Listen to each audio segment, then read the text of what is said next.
Jeff? Yes, sir. Briefly, could you just give us an idea, either if you have got current numbers for this year or last year, are we seeing an increase in fatalities on these vehicles?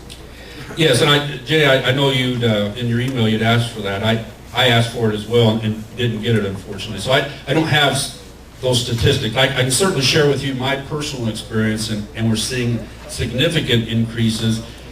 But I think that has to do with significant increases in sales. I mean, you just see a lot more of the machines and a wider variety of machines. And as you all know, they don't operate the same. We get that in motorboats as well. We've had people ask about some type of a motorboat operator's endorsement, because right now you're only required to have a driver's license to operate a motorboat. And you think about everything from a personal watercraft to a large yacht. Those are two different types of vessels to operate. Same thing is true with these machines, is they just don't, if you take a dirt bike and a mule, there's no comparison in how they operate. I have seen a significant increase in one of the changes that has influenced that as well has been our reporting criteria. It used to be bodily injury. If you had a bodily injury, I mean, that could include anything that would require medical attention. Cuts and scrapes were reportable accidents. In, I think it was 2000, right around 2000 at least, we changed that to serious bodily injury. So our reporting criteria has changed. And the majority of those injuries are young operators. Some real tragedies where too big a machine, underestimate how much that machine weighs, going up an incline, rolls over with protective gear on, probably no injury. Without protective gear on, fatality accident. So, you know, it's things that could easily have been avoided through some basic education.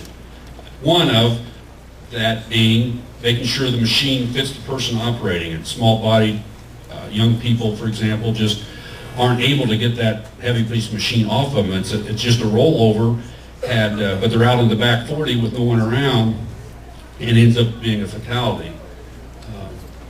And that's just from, I guess, more personal experience than hard data to support. And a large part of it being to the increased numbers of these around.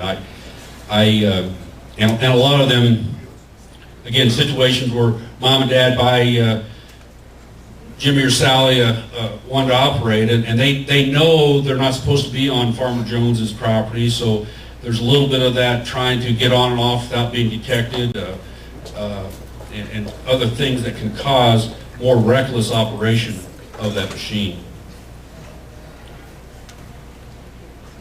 Yes, sir. We've got a river running through our town that at the low flow mark, there is a lot of area that's an inch of water. Now we've had trouble with trucks several years ago driving out there, big things. But in the last couple of years, we've seen quad runners running up and down the river several times. Thank you. Actually, that was a point I wanted to make.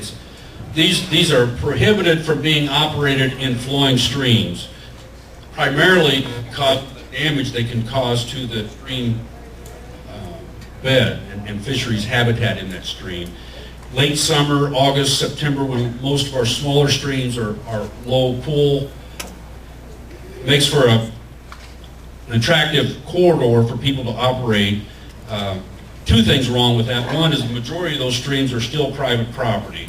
So you're required to have the property owner's permission to operate these on private property. And the other is you can cross that stream, but just from point A to point B to get from one side to the other. That doesn't include operation up and down the stream bed. That's illegal for them to operate there. It is very destructive and to the stream habitat. But it's tough. I mean, it's a matter of being in the right place, right time, and but they are prohibited from operation in those kind of areas.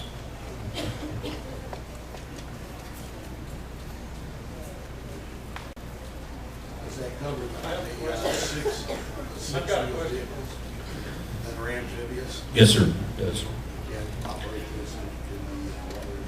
Right, in the streams. Now, you could operate them in a pond or impoundment because they're designed actually for operation in water.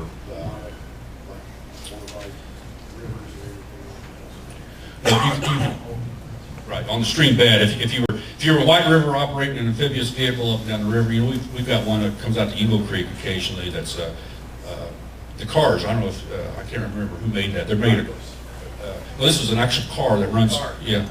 And it's really neat to see this guy go down the ramp, and he gets people's attention when he doesn't stop at the water's edge and keeps on going out the water. Because he's got it plated as an automobile. He runs it down. I used to see him around. I can't remember what year they were even starting to date myself, I guess.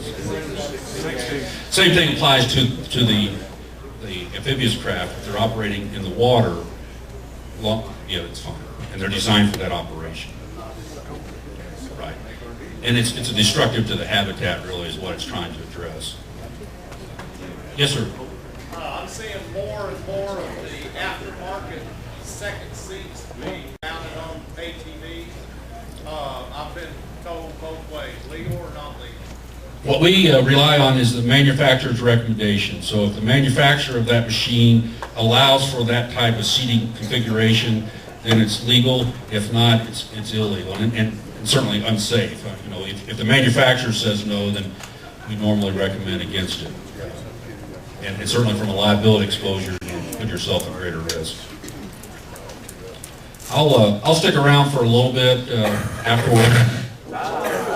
Okay, Mark. If you have any specific questions, I'm certainly not an expert. I've been doing this a while. Kind of got the young and the old with us today. I've got a new officer. I've been doing this for 30 years. I started when I was 10.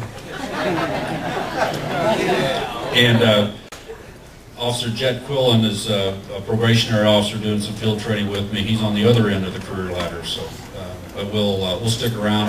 I do appreciate the invitation, opportunity to be here. Something I can help you with. I work Hendricks County primarily. My name's Jeff Wells. You can always get a hold of me through our South Region office.